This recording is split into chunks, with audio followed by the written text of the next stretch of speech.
Well, welcome everybody. It's great to see you all here. I'm Jonathan Fuchs. I direct the Center for Learning and Innovation at the San Francisco Department of Public Health, and I direct the mentoring program for the UCSF Gladstone Center for AIDS Research, or CFAR. And along with the AIDS Research Institute and the Global Health Sciences program, which are co-sponsoring this event, I want to thank them and thank you all for being here. Very excited to feature our program on crowdfunding promises and pitfalls. So a little bit about the CFAR mentoring program. We're in our 10th year. It's amazing that this program now is 10 years old, and it focuses on supporting early stage investigators at the postdoctoral level as well as early assistant professor level. And in the back of your brochures, you can read a little bit more about the CFAR mentoring program. Some key features of the program is we match mentees, or early career investigators, with senior mentors. We hold a series of professional development workshops. We have a symposium, a mentoring symposium, where we feature a number of our young investigators, and this will be a shameless plug. As you can see over here, there's a poster describing that event, and I welcome you all to attend. That's on April 18th from 8 to 12 at Gladstone, so please come to that. It's always a great event. We also hold a leadership retreat, and then we facilitate a mini grant review process for our young investigators. We also look for multiple opportunities to network, provide networking opportunities for you, for our investigators. And we've partnered with JFAR, the Junior Faculty of AIDS Research here at UCSF.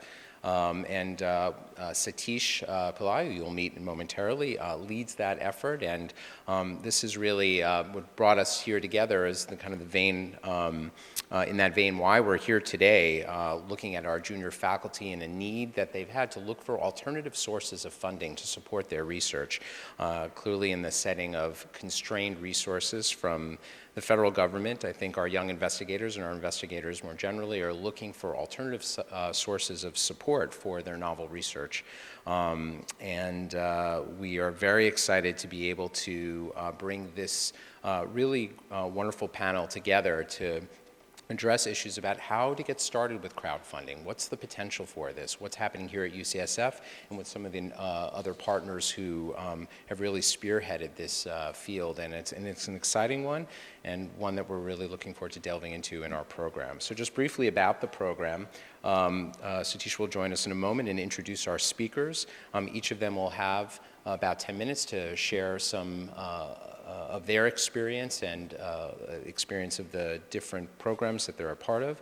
We'll then have a moderated panel discussion and then an open Q&A.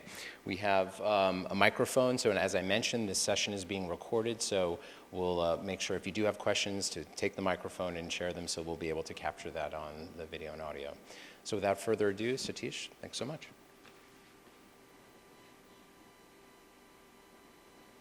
Thanks, Jonathan.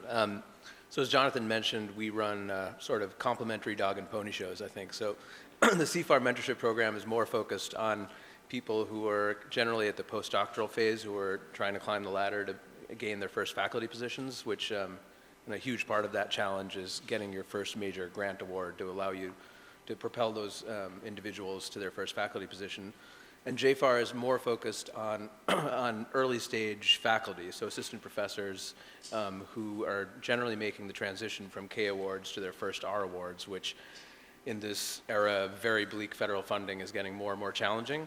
And one reason why I was very interested in crowdfunding is I think a lot of junior investigators have a salary gap between what their career development awards will provide and what their allowable salary level is. And because of umpteen restrictions that the NIH imposes on how you can obtain your salary, you can't close that salary gap using federal dollars.